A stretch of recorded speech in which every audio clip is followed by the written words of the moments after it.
Assalamualaikum warahmatullahi wabarakatuh. Ketemu lagi dengan saya, Muhammad Samsudin. Kali ini saya akan membacakan cerita yang ditulis oleh Hari WJYY. Nanti link sumber aku taruh di kolom deskripsi. Sebelum masuk ke ceritanya, jangan lupa subscribe dulu ke channel ini agar aku makin bersemangat membacakan kisah-kisah horor untuk kalian semua. Langsung saja yuk ke ceritanya. Cerita horor dimulai. Suatu desa di pinggiran Jakarta Tengah dilanda ketakutan. Pasalnya, dikabarkan sesosok arwah gentayangan yang sedang meneror warga. Cerita ini sudah menyebar dari mulut ke mulut dan menyebabkan ketakutan di mana-mana, termasuk di kampung sebelah yang ikut resah dengan isu tersebut. Beberapa di antaranya yaitu tukang becak, pedagang nasi goreng, dan masih banyak lagi. Para orang-orang yang beraktivitas di malam hari diganggu oleh warga gentayangan itu. Tak hanya itu, bahkan ada warga yang juga diketuk pintunya oleh arwah gentayangan. Inilah yang membuat warga merasa tak aman sekalipun mereka ada di dalam rumah. Untuk itu, para sesepuh kampung menyuruh para anak muda untuk memanggil paranormal atau dukun yang sakti mandraguna untuk mengusir arwah tersebut dari kampung mereka. Maka pada malam Jumat di tahun 1962, dukun sakti itu siap beraksi ditemani dengan adiknya yang ia manfaatkan sebagai asisten. Orang yang katanya dukun itu bernama Jupri atau dipanggil Kong Jupri dan adiknya Kosim. Jupri sendiri adalah sesepuh di kampung asalnya. Di usianya yang tak muda lagi, Jupri dikenal senang dan memiliki minat di bidang ilmu gaib dan paranormal. Mereka diantar beberapa warga serta Pak RT dengan obor ke tempat biasanya arwah itu muncul, yaitu sebuah jalan yang kini sudah sepi akibat tak ada berani yang lewat di jalan ini lagi. Nah, di situ Kong, setan itu biasa nongol di jalan itu, kata Pak RT yang sambil menunjuk sebuah jalan. Jupri kemudian melihat jalanan itu. Beres, kata Jupri, biar aku tunjukin kesaktian aku sama tuh setan. Sim, ayo jalan, ujar Jupri yang kemudian berjalan ke arah jalanan itu bersama Kosim yang membawa obor. Di tengah kegelapan malam, mereka terus berjalan mengikuti jalan itu hingga para warga tak lagi melihat mereka. Sambil melihat kiri kanan yang merupakan pepohonan bambu dan rambutan, mereka berjalan dengan percaya diri. Akan tetapi, setelah berlama-lama berjalan tak satu pun sosok arwah gentayangan yang mereka temui. Menyadari hal itu, mereka pun berhenti karena kebingungan. Mana setannya? Kakak nongol-nongol, kata Kosim adik Jupri. Diam kamu bego. Kamu kan tahu, saban kali kita mau nangkep setan, tuh setan kagak pada berani keluar. Kamu lupa, abangmu ini sakti, jawab Jupri. Iya deh bang, balas Kosim. Begini saja, kalau tuh setan kakak nongol-nongol juga, kita lapor ke warga. Bilang aja setannya kakak berani sama kita, kayak yang udah-udah, kata Jupri. Mereka akhirnya memutuskan untuk beristirahat di bawah pohon mangga yang kebetulan mereka temui di pinggir jalan itu. Mereka duduk bersandar di batang pohon sambil mengisap sebatang rokok. Suasana jalan begitu sepi karena para warga tak berani melintas di jalan tersebut. Saat itu hanya ada mereka berdua yang sedang bersantai dengan asiknya, sedangkan para warga menunggu di pos ronda bersama Pak RT. Tak satu pun dari mereka yang berani menyusul atau melihat kondisi kedua orang yang mereka percayai sebagai pengusir setan. Hingga akhirnya waktu berlalu begitu cepat. Sudah lewat 1 jam sejak kedua orang dukun itu pergi. Namun para warga masih sabar menunggu.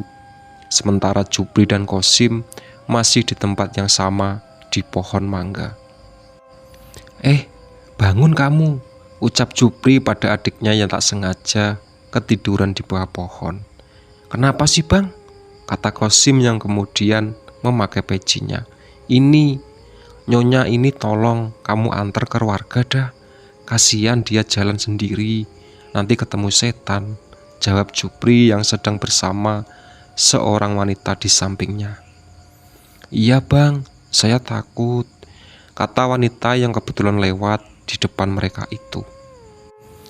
Melihat wanita tersebut, Kosim langsung berdiri dan memandang wanita itu dari ujung kaki hingga kepala.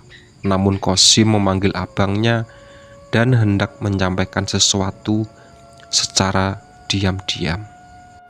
Bang, jangan-jangan itu arwah yang lagi gentayangan itu, kata Kosim yang sedang berbisik pada abangnya. Jupri kemudian mengangguk dan ikut mencurigai wanita itu adalah arwah gentayangan. Kemudian ia melihat wanita itu dengan seksama. Setelah berdiskusi beberapa saat di belakang pohon mangga, mereka pun keluar dan kembali menghampiri wanita itu. Maaf Ning, karena kita lagi nyari setan di sini, ada baiknya saya periksa kaki Neng. Kalau nampak, baru saya percaya Neng bukan setan. Permisi Neng, kata Jupri yang kemudian jongkok sambil memegang sepotong kain kafan yang sudah dilubangi. Ya udah bang, cepetan, buru-buru nih, kata wanita itu. Jupri pun menutup matanya dengan potongan kain kafan, kemudian melihat ke arah kaki wanita itu melalui lubang yang ada di kain kafan tersebut. Dari sana dia melihat bahwa wanita itu kakinya tidak menampak di tanah alias melayang. Jupri pun terpaku menatap kaki dari balik kain kafan tersebut. Dia menelan ludah dan keringatnya mengucur deras.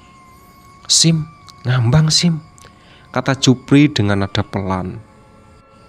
Jupri kemudian berdiri dan menatap wajah wanita itu yang tidak tampak seperti setan, lebih mirip wanita pada umumnya. Jupri yang sudah setengah takut itu kemudian dia melirik Kosim. Dalam hatinya ingin rasanya dia kabur. Badannya sudah berkeringat dingin, dia benar-benar ketakutan. Akan tetapi dia jaga gengsi. Dia memberanikan diri di depan adiknya itu dengan sigap. Dia mengeluarkan goloknya dan menodongnya ke arah wanita tersebut. Kamu yang selama ini kita cari-cari, akhirnya muncul juga kamu. Pakai segala mau nipu kita lagi. Kamu kata aku orang bego, bentak Jupri pada wanita itu. Nah, bener kan? Apa aku kata, syukurin kamu, biar dihajar sama abang aku, kata Kosim yang mulai bersemangat. Tiba-tiba wanita itu menghilang dari pandangan mereka berdua, entah pergi kemana, menghilang dalam sekejap mata dan membuat bingung mereka berdua. Jupri kemudian bernafas lega, setan itu sudah pergi sehingga dia tak perlu takut lagi. Ia tersenyum lebar ke arah adiknya dengan bangga. Apa aku kata Sim, setan mah takut sama abang kamu, hahaha, kata Jupri sambil tertawa lepuas. Iya bang, haha, balas Kosim. Di sini bang, kata seorang dari atas pohon mangga saat Kosim dan Jupri menoleh ke pohon mangga. Mereka melihat sesosok wanita berbaju putih dan rambut panjang yang berantakan sedang duduk di atas pohon sambil melihat mereka berdua. Tak hanya itu, sosok wanita itu juga memamerkan wajah hancurnya yang mengerikan. "Setan!" teriak Qasim yang kemudian lari terbirit-birit meninggalkan abangnya. Setan, kagak ada kapok-kapoknya kamu. Kamu bikin adik aku lari kocar-kacir kayak gitu.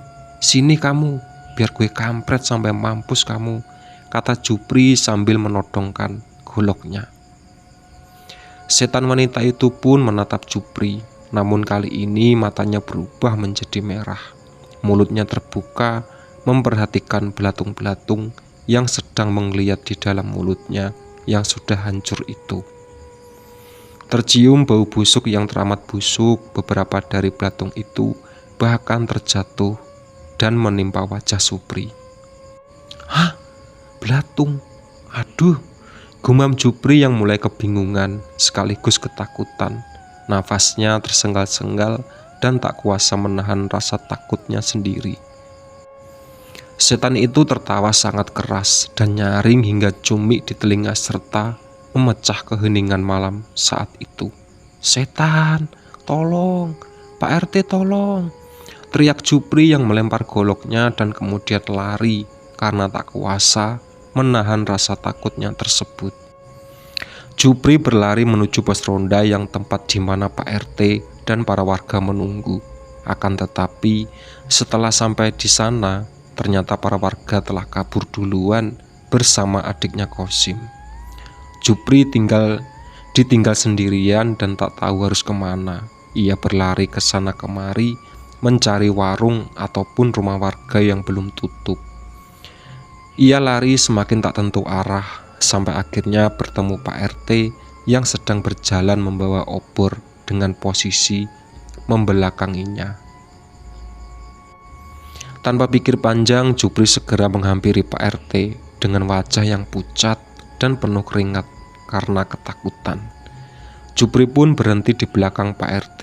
Saat mengatur nafas, barulah ia bisa bicara. "Waduh Pak RT, Pak RT tolongin saya Pak.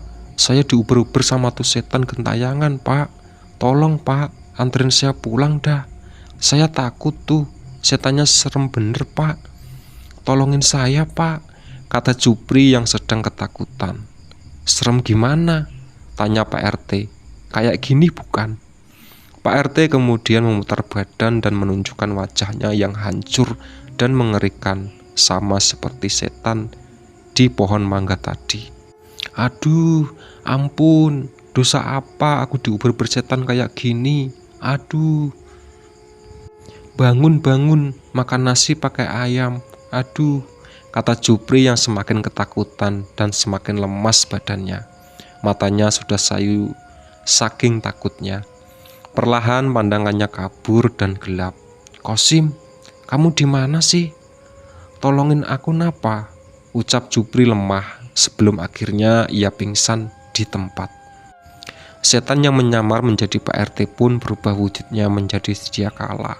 Setan itu tertawa puas melihat korbannya yang ketakutan setengah mati hingga pingsan. Suara tertawa setan itu pun semakin terdengar ke beberapa rumah warga yang tak begitu jauh dari lokasi.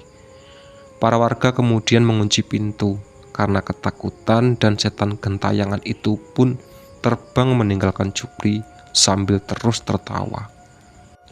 Keesokan paginya warga menemukan Jupri tergeletak pingsan di jalan setapak.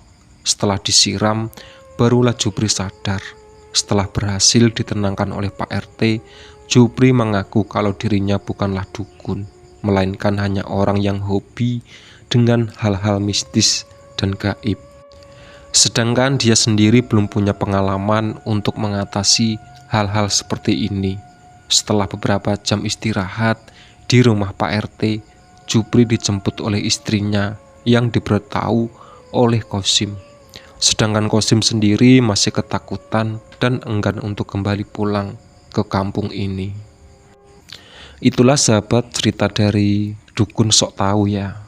Ditunggu video-video terbaru dari Muhammad Samsudin. Oke, bye-bye.